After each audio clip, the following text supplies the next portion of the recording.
Kali ini kita akan merangkum sebuah film yang cukup menegangkan, di mana seorang pembunuh bayaran memutuskan untuk pensiun dari pekerjaannya. Namun pimpinan perusahaan tempat dia bekerja menolak untuk membayar uang imbalan setelah 30 tahun mengabdi. Untuk itulah dia dijebak agar perusahaan tidak membayarnya. Tidak usah berlama-lama, langsung saja ke alur cerita. Berlokasi di sebuah rumah mewah, terlihat seorang pria tengah berdansa dengan seorang wanita bernama Cindy. Saat sedang mengobrol, dari kejauhan seorang sniper bernama Facundo memantau aktivitas pria tersebut. Kemudian dua orang lainnya bernama Hildy dan Alexi datang mendekatinya. Tak lama kemudian, inilah yang dilakukan Facundo.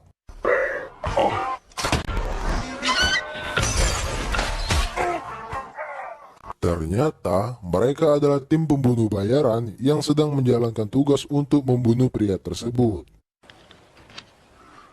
Why? You got old, Michael. Cindy. Setelah itu satu anggota tim lainnya bernama Carl datang menjemput mereka dengan menggunakan helikopter. Sedikit saya jelaskan, tim pembunuh bayaran ini berjumlah 5 orang, di mana mereka bekerja untuk suatu perusahaan yang disebut Democles. Scene berpindah kepada seorang pria bernama Duncan Visla yang dijuluki Black Kaiser. Dia merupakan pembunuh bayaran yang juga bekerja di perusahaan Democles, namun sekarang memasuki masa pensiun. Duncan mendatangi seorang akuntan perusahaan itu, lalu menanyakan jumlah uang pensiun yang akan dia terima. 8,207,500.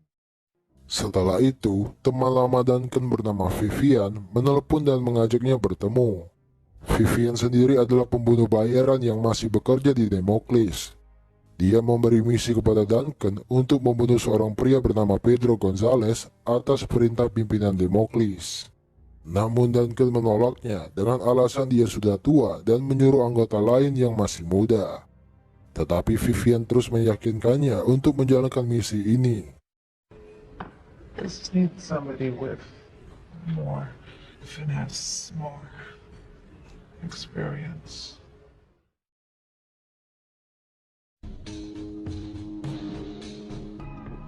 Saat tiba di rumah, Duncan masih bingung dengan tawaran Vivian.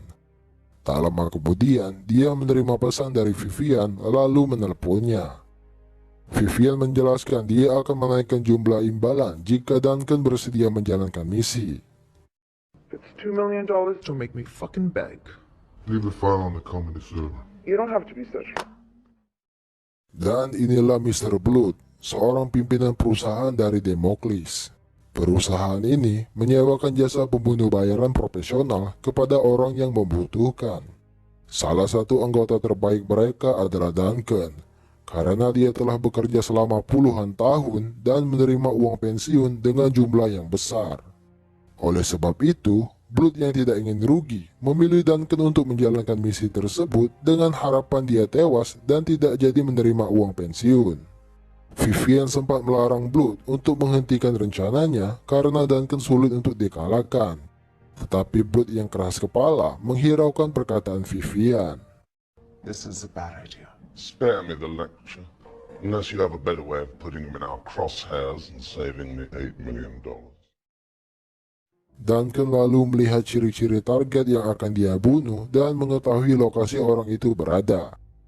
Keesokan harinya, dia bergegas menuju ke Rusia dan menginap di sebuah hotel. Terlihat petugas hotel mendapat keluhan dari seorang tamu yang terkurung di dalam kamarnya. That я немедленно вызываю рабочих. Ternyata, Duncan telah menyamar sebagai petugas hotel dan dibawa ke kamar pelanggan. Ketika sedang memperbaiki pintu, keluar seorang pria bertubuh besar yang merasa terganggu dengan suara di dekat kamarnya. Pria ini bernama Pedro Gonzalez. Dia merupakan target Duncan yang akan dibunuh. Terlihat dia sangat marah dan mendekati Duncan. Namun tiba-tiba, dengan santainya Duncan memaku tangan Pedro dan menembaki anak buahnya hingga tewas. Saat memeriksa dalam kamar, Duncan menemukan foto dirinya yang ternyata dijadikan target oleh seseorang. Kemudian dia menginterogasi Pedro siapa orang yang menyuruhnya. Sabes quem disse ela? Não sei. Tidak puas dengan jawaban itu, Duncan dengan kejam mengebor kepala Pedro dan menembakinya hingga tewas.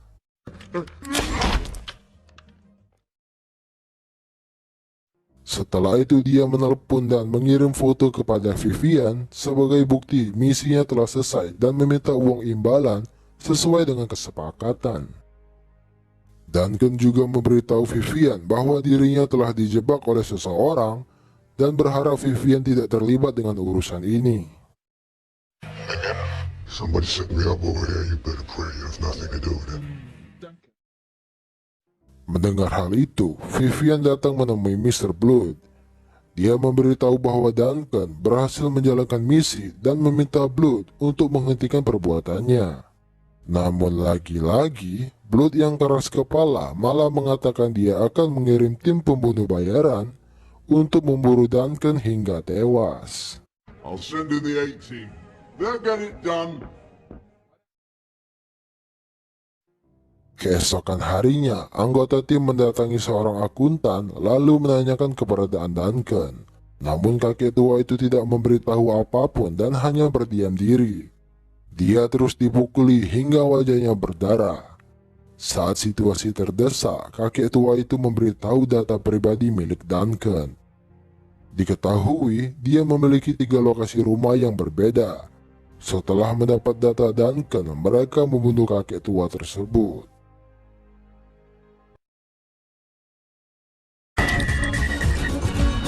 Pencarian lokasi pertama dimulai dari Florida. Cindy yang ahli dalam menggoda masuk ke dalam kamar seorang pria. Belum sempat menanyakan sesuatu, pria pelontos itu langsung membuka bajunya dan ingin melakukan hubungan badan dengan Cindy. Dengan cepat, Cindy memberitahu kepada teman-temannya bahwa Duncan tidak tinggal di sana. Who the fuck are you? Lalu Alexi menghajarnya dan menembak mati pria tersebut.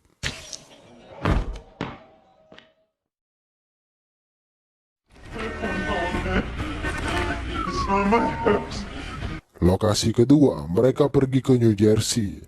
Di sana terlihat beberapa anggota gangster sedang diinterogasi. Namun hal serupa terjadi lagi. Mereka membunuh satu persatu gangster tersebut karena tidak mendapat petunjuk tentang keberadaan Duncan. Come on, let's get out of here.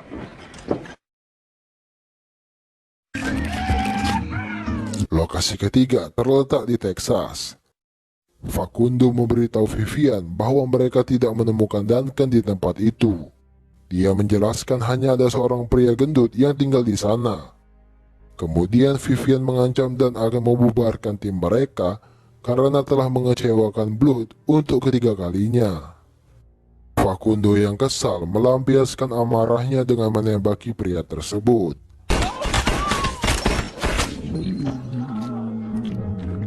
Saat mereka akan pergi, ternyata pria itu bangun dan masih hidup. Lantas hal itu membuat seluruh tim menembakinya dengan brutal.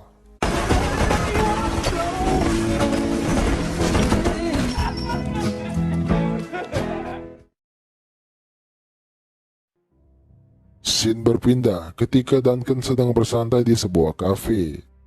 Terlihat seorang wanita masuk dan duduk di sampingnya. Wanita ini bernama Camille. Dia merupakan tetangga Duncan yang hidup sendirian. Mereka berdua tinggal berdekatan namun tidak pernah saling berkomunikasi. It's funny we're neighbors. Yes, that is funny. Camille memberitahu bahwa dia sangat menyukai tinggal di sini karena terasa tenang dan damai. Dari situ, mereka mulai mengobrol dan kenal satu sama lain. Hari demi hari mereka terus bertemu dan menceritakan tentang pengalaman mereka. Hal itu lantas membuat Duncan mulai menyukai kepribadian Camille. Di sisi lain, anggota tim pembunuh bayaran tengah mengecek semua data Duncan yang mereka dapat. Kemudian kekasih Alexi bernama Jane menemukan selembar kertas yang berisi rekening milik Duncan. Cindy juga menemukan hal serupa. Dia mengatakan rekening itu disimpan ke sebuah bank yang terletak di Triple Oak. Looks like we're on the move. Singkat cerita, pagi pun tiba. Carl dan Facundo yang sedang memantau di depan bank akhirnya melihat Duncan keluar dari sebuah toko. Facundo langsung memberitahu kepada timnya untuk memulai rencana mereka. Saat pulang menuju ke rumah, Duncan melihat wanita tengah memperbaiki mobilnya yang rusak. Kemudian dia berhenti dan berniat menolongnya. Ternyata itu adalah sebuah jebakan yang telah mereka rencanakan. Thanks for helping me out. Welcome. Saat akan beristirahat, Cindy mengeluarkan trik rayuannya untuk melakukan hubungan badan dengan Duncan. Tidak ingin melewatkan kesempatan, Duncan pun berhasil terpancing dengan rayuan Cindy. Saat sedang bercocok tanam, dari kejauhan Facundo dengan snipernya telah siap untuk menembak mati Duncan. Kemudian Hildy dan Carl mulai mendekati mereka. Rencana seperti ini sama halnya pada saat awal film tadi. All yours, Facundo. Duncan yang memiliki insting kuat membalikan badan yang membuat Cindy tertembak. Mengetahui ada yang tidak beres, dia langsung sigap untuk membalas. Cindy memberitahu posisi Duncan kepada Facundo agar dia bisa ditembak saat itu juga. Namun tembakan Facundo tidak mengenai sasaran. Duncan yang kesal menembak kaki Cindy dan melemparkan sebuah kapak tepat di kepalanya. Kemudian Carl dan Hildy masuk ke dalam rumah, namun Duncan sudah menghilang. Lalu Hildy menyuruh Facundo mencari keberadaan Duncan dengan snipernya. Saat mengawasi setiap sudut rumah, tiba-tiba I got nothing. Duncan berada tepat di belakang Facundo dan menembak kepalanya. Facundo, what the hell is going on? Can you hear that? Mendengar hal itu, mereka terlihat panik dan bersembunyi di dalam rumah. Duncan terus memantau pergerakan mereka dengan sniper. Kemudian Carl berinisiatif mendatangi Duncan secara diam-diam dan membunuhnya dari belakang. Tetapi rencana itu tidak berhasil. Carl mengira Duncan sedang berbaring memegang sniper. Padahal dia sedang di atas pohon dan menembak Carl hingga tewas.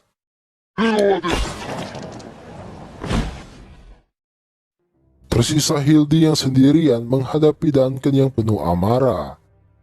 Dia terlihat begitu takut dan panik setelah dua temannya tewas dibunuh. Dari kejauhan, Duncan terus memantau rumah tersebut menggunakan teropong infrared. Hildy yang ketakutan menenangkan diri dengan cara menghembuskan nafas, dan itu menjadi malapetaka untuk dirinya.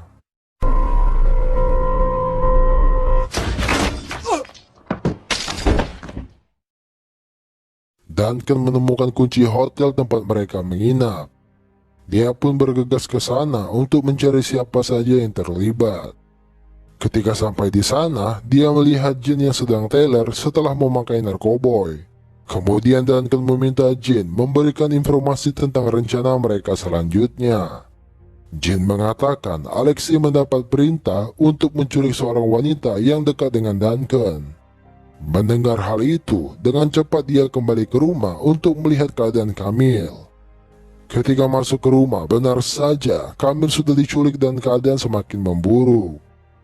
Di sisi lain, Blood sangat marah atas kematian pembunuh terbaiknya.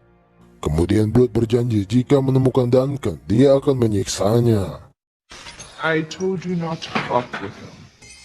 What you should do is pay Duncan his fucking pension. No!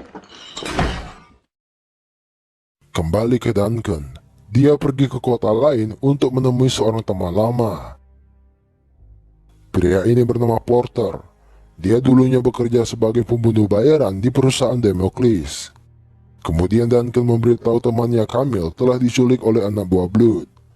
Lalu Porter menjelaskan bahwa Blood dulunya sering menculik orang dan menyiksanya di dalam rumah. Thanks, Porter. And I want to tell you something. Saat akan pergi dari sana, Porter menempelkan sebuah kertas di tangan Duncan yang memberi efek lemah terhadap tubuh. Ternyata Porter sudah menjebaknya dan bekerja sama dengan Vivian. It's done. Singkat cerita, Duncan sudah berada di suatu ruangan dengan keadaan terikat. Tak lama kemudian, Mr. Blood datang di hadapannya. Blood mengatakan dia akan menyiksa Duncan selama 4 hari dan membiarkannya mati secara perlahan. Kemudian dia menunjukkan foto Camille yang telah dia siksa hingga tak sadarkan diri. Di hari pertama, Blood mulai menyiksa Duncan dengan cara memotong kulitnya menggunakan gunting kecil. Di hari kedua dan ketiga, dia melakukan hal yang sama. Tubuh Duncan dipenuhi dengan darah akibat perbuatan si pengecut Blood. Berulang kali dia memotong bagian tubuh Duncan dan menusukkan pisau hingga patah. Blood yang kesal kemudian menancapkan pisau ke mata Duncan yang membuatnya sekarang melihat dengan satu mata.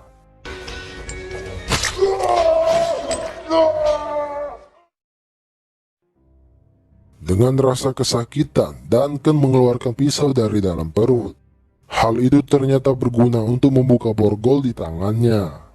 Saat hari terakhir tiba, Duncan berpura-pura masih dalam keadaan terikat.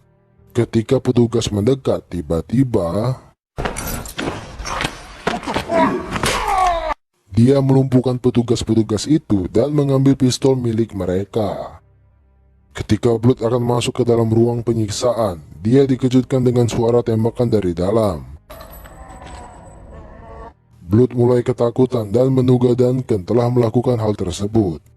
Lalu Duncan mematikan lampu untuk mempermudahnya dalam menghabisi musuh. Saat petugas yang masuk ke dalam, satu persatu dari mereka mulai dibunuh.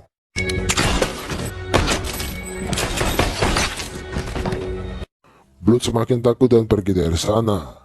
Dia memerintahkan anak buahnya untuk menghabisi Duncan secepat mungkin.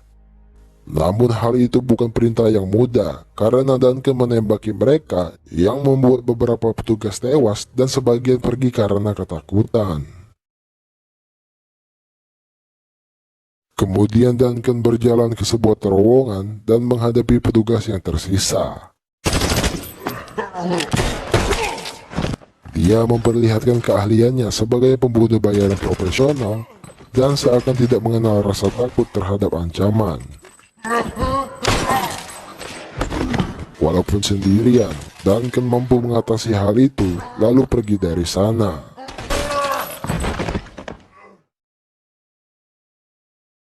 Dengan kondisi fisik yang melemah, Duncan datang ke tempat temannya bernama Jasmine. Wanita ini adalah penjual senjata ilegal untuk para pembunuh bayaran ataupun petugas pada umumnya. Duncan lalu meminjam ponsel milik Jasmine untuk menelpon Vivian dan menawarkan kesepakatan, di mana Duncan akan menukar dirinya dengan Camille pada saat pertemuan. You hear me? I heard you. I'll call you back. Singkat cerita, pagi pun tiba. Terlihat dia sudah dirawat oleh Jasmine dengan luka hampir di seluruh badan. Dari kejadian kemarin mengakibatkan matanya buta dan kondisi fisik yang belum stabil. Keesokan harinya, Duncan meminta bantuan kepada Jasmine berupa sebuah pasukan untuk menghadapi anak buah Blood. How can I help you? What do you need? An army. Tetapi Jasmine memiliki rencana lain yang lebih canggih. Duncan diberi sarung tangan yang akan mengatur senjata mesin untuk menembak ke arah lawan. Dan dia pun siap pergi ke tempat pertemuan. Setelah itu, Duncan menelpon Vivian untuk datang ke tempat sesuai janji. Vivian sempat heran mengapa Duncan rela menukar dirinya demi seorang gadis biasa. Namun Duncan mengatakan dia menyukai Camille yang bersikap baik kepadanya. Let's get on the move. Come on.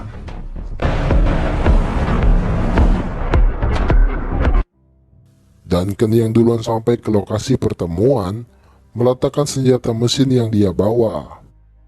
Ketika Vivian telah sampai, dia tidak membawa Camille melainkan membawa pasukan. Dari kejauhan, Blood memantau pasukan mereka dari kamera. Duncan mengatakan dia tahu Vivian terlibat dalam hal ini dan memberinya kesempatan untuk pergi jika dia mau. Tetapi Vivian yang merasa unggul dalam jumlah orang menghiraukan tawaran itu dan menyuruh pasukannya untuk membunuh Duncan. Ketika pasukan itu mulai maju, inilah yang terjadi. Dia mengarahkan senjata mesin dengan tangannya dan membuat mereka semua tewas saat itu juga.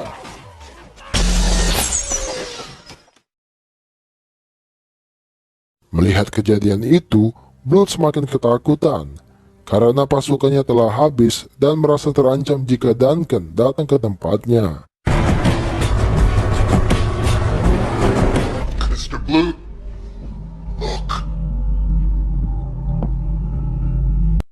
Benar saja, dengan penuh amarah dia mendatangi Blood dan ingin membalaskan dendam atas perbuatannya. Para pengawal Blood pun takut dengan kedatangan Duncan. Mereka meninggalkan tempat itu ketika Duncan mulai masuk ke dalam. Terlihat Blood sedang meminta bantuan, tetapi Duncan sudah berdiri tepat di belakangnya. Blood yang pasrah hanya berdiri dan menunggu kematiannya tiba.